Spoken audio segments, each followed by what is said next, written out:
Well, even though the situation there in northern Syria may be deteriorating fast with unknown fallout across the region, fears, as we've been talking about the resurgence of Islamic State, there are growing calls here to bring all Australian troops home from the region. We're talking about those troops who are in Iraq still, training what are called training the trainers, the Iraqi army, to help them better equip and prepare against and hold off any resurgence of ISIS. Those who are still in Afghanistan as well, and dealing in a joint headquarters there, where we still have, of course, problems with the Taliban and various attacks going on there. Others who are also in the Middle East area of operations in joint headquarters facilities. All up, we're talking about several hundred Australian troops.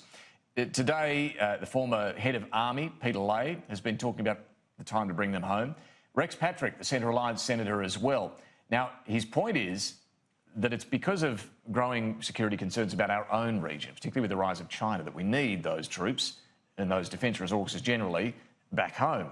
I spoke to Senator Patrick just a short while ago. Senator, thanks for your time this afternoon. Tell me what you're suggesting here in relation to Australian troops in Iraq and Afghanistan, indeed the Middle East generally. So I gave an adjournment speech last night in the Senate that just looked at our strategic circumstances, where we have troops deployed and where we need to be thinking about as we move forward. We currently have about 1,300 troops in the Middle East. That includes our sailors on board of ships. It's costing us about $4 billion across the forward estimates to maintain a presence there.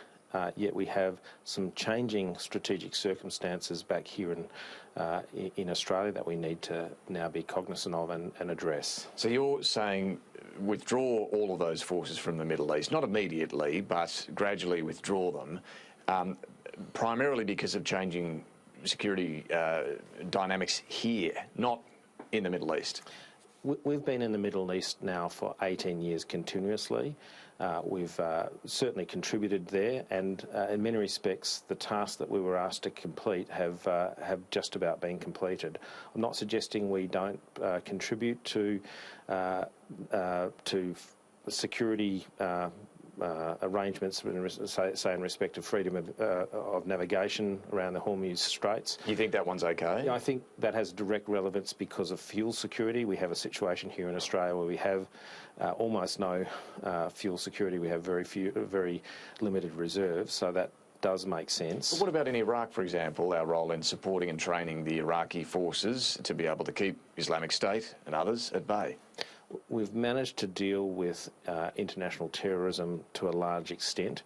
At some point you have to leave, and noting the cost moving forward and the changing circumstances closer to Australia, I just think we need to refocus our efforts. We need to turn our mind to a rising power in this area and what we might need to do with a US government that has been less willing to weigh in relation to sort of foreign issues. Do you think President Trump is proving to be a less reliable ally? Well, we can see that at the very best he's erratic.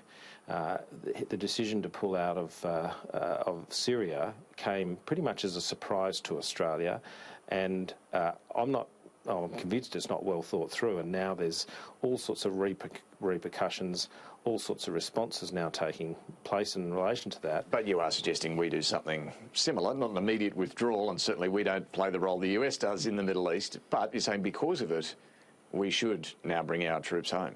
Yeah, I think 18 years is enough, and noting the changing strategic circumstances we find ourselves in, it's time.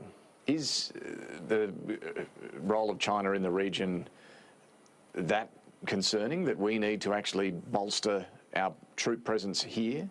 Well, there's no question that the Chinese Navy, for example, has grown to a relatively mature Navy. They're now operating in the Indian Ocean. We've seen them operating down here in the Pacific, and indeed visiting Australia. But we're not about to confront them, are we?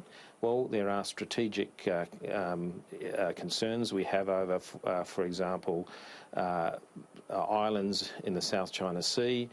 We do need to think about how we work from a diplomacy perspective operating with neighbours in the Pacific, conducting exercises. Part of what the Navy does in peacetime is operate with Pacific Island nations, indeed Asian navies, making sure that we're prepared, we understand how they operate, and that we can work with them if indeed some conflict does arise. But do you accept that this is a pretty provocative thing to say, that China poses such a threat that we need to bring troops from the other side of the world back here to keep us safe?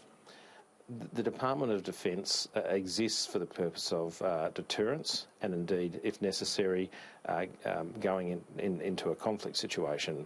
That's why it's there. We pay an insurance premium, hopefully to never go to war, but we need to make sure we're training our people such that if they're required to do so, that we put them into a situation where they are not necessarily comfortable with, but at least able to handle. Bottom line, if you don't think the United States under Donald Trump is as reliable as an ally, you do think China's posing a growing threat. I mean, really, can our troops take on China in the worst event? Oh, I'm not suggesting that's where we're going, certainly not in the short term, but we may find ourselves in a situation where we have to deal with a regional conflict and perhaps working once again with coalition partners. But ultimately, the first role of our Defence Force is, of course, to defend Australia.